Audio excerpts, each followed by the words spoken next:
আসসালামু আলাইকুম সবাইকে, কেমন আছেন? আশা করি খুবই ভালো আছেন। তো আজকে আমার মেয়েকে খুবই সুন্দর একটা ঘর কিনে দিয়েছি। তো এটা হচ্ছে একটা বল ঘর, ভিতরে বল থাকে, আর এটা হচ্ছে বল ভিতরে বসে তারা খেলবে। এখন যেখান থেকে নিয়ে আসছি ওনারা বললো যেখানে 100টা বল থাকবে, তো আমরা বল এখনও গুনিনি। তো এখন গুনে দেখবো আসলেই কি 100টা বল থাকে কিনা। শুরু করছি।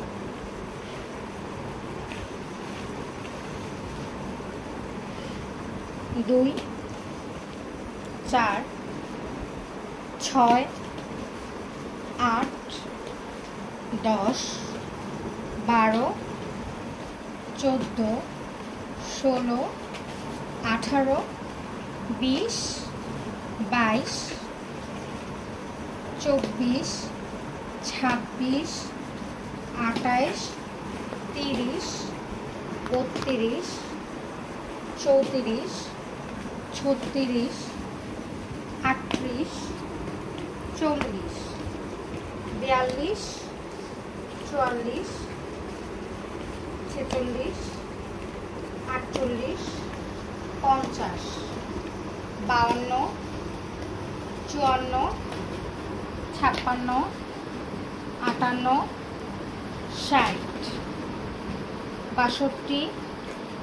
62 64 66 68 70 72 74 76 78 80 82 84 86 88 90 92 94 96 98 99। এখানে একটা বল কম আছে, তো যেটা একটু খেয়াল করলাম, মামুনি এই বলটা দাও তো আমার হাতে। এই যে নষ্টটা, হ্যাঁ, ওনাদের বলের যে মানটা সেটা মূলত ভালো না। এই বলটা আনতে না আনতে ওরা বের করতে না করতে অলরেডি এটা ফেটে গেছে। তো যেটা বুঝলাম যে এই বলের মানটা মোটেও ভালো না, বলগুলো খুবই তাড়াতাড়ি নষ্ট হয়ে যাবে, বেশি দিন এটা টিকবে না। খেলো।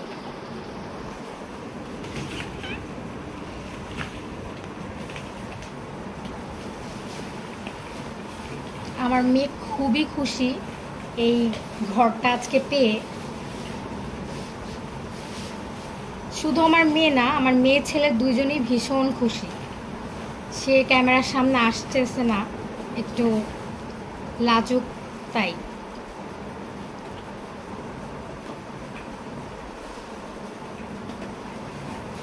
তোমার কেমন লাগতেছে মামুনি? ভালো? কেমন ভালো?